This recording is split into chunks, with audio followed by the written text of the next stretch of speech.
Selamat pagi, siang, sore, dan malam, dimanapun Anda berada. Perkenalkan, saya Jeki, mahasiswa Universitas Internasional Batam, jurusan Sistem Informasi. Hari ini saya akan mempresentasikan ujian tengah semester saya untuk mata kuliah metodologi penelitian. Judul yang saya ambil untuk penelitian ini adalah Sistem Pendukung Keputusan dalam Penentuan Dosen Pembimbing. Yang pertama, mari kita menuju pada research question. Di sini saya bertanya mengenai bagaimana cara merancang aplikasi pendukung keputusan untuk menentukan dosen pembimbing skripsi yang tepat. Saya menanyakan hal ini karena sering sekali kita bingung atau ragu dalam menentukan dosen yang mana yang tepat untuk membantu kita dalam menyelesaikan skripsi. Kemudian background and problem. Hal yang melatar belakangi saya dalam memilih judul penelitian ini adalah dosen pembimbing berperan sangat penting dalam penyelesaian studi. Seperti yang kita ketahui, dosen pembimbing itu memiliki peran yang sangat penting dalam penyelesaian skripsi yang kita buat.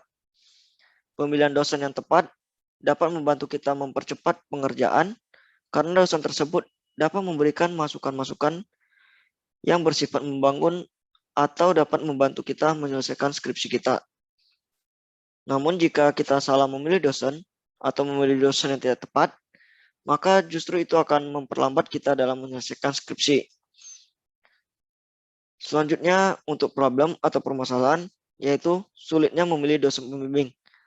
Terkadang kita sudah tahu kita ingin membuat apa, ingin melakukan penelitian apa, namun kita ragu atau kita bingung dosen mana yang tepat untuk membantu kita. Selanjutnya untuk existing fenomena atau fenomena saat ini. Yang pertama adalah memilih secara random.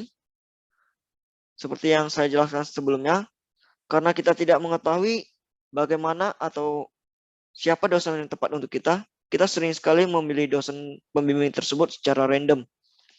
Atau terkadang kita hanya bersifat ikut-ikutan, tanpa mengetahui secara jelas mengapa kita memilih dosen tersebut, dan apakah dosen tersebut tepat atau memahami topik penelitian yang ingin kita ambil. Dan pemilihan cara random ini terkadang juga mengakibatkan fenomena kedua, yaitu mengganti dosen pembimbing di pertengahan. Maksud mengganti di sini adalah kita telah melakukan pembimbingan dengan dosen yang kita pilih pertama kali. Namun di pertengahan jalan kita merasa dosen tersebut tidak cocok untuk penelitian kita dan kita meminta penggantian. Tentunya hal ini sangat tidak baik untuk dilakukan karena tanpa sadar kita telah menyinggung dosen yang sebelumnya kita pilih.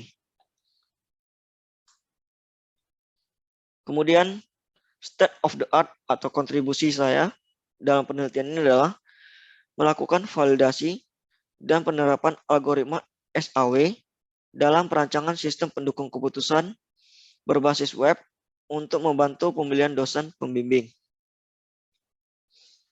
Ini adalah research flow atau alur dari penelitian saya. Akan diawali dengan merumuskan masalah.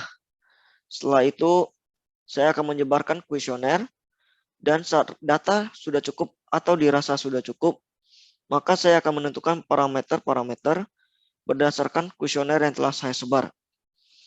Setelah parameter telah ditentukan atau sudah mengetahui parameter yang akan digunakan, kemudian akan dilakukan perancangan aplikasi dan penerapan algoritma SAW.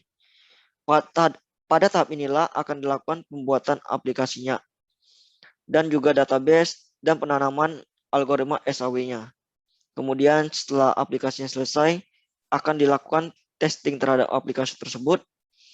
Jika testingnya fail atau gagal, maka akan kembali kepada step sebelumnya, yaitu perancangan aplikasi dan penerapan algoritma SAW.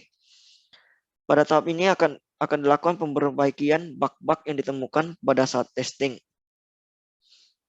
Kemudian, jika testing dianggap sukses atau berhasil, maka akan dilakukan survei terhadap hasil testing tersebut. Kemudian dari hasil-hasil survei tersebut, kita akan menarik kesimpulan.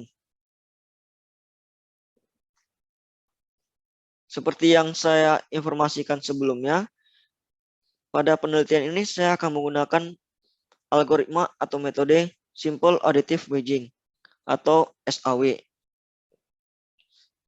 Konsep dasar dari metode SAW ini adalah mencari penjumlahan terbobot dari rating kinerja pada setiap alternatif pada semua atribut.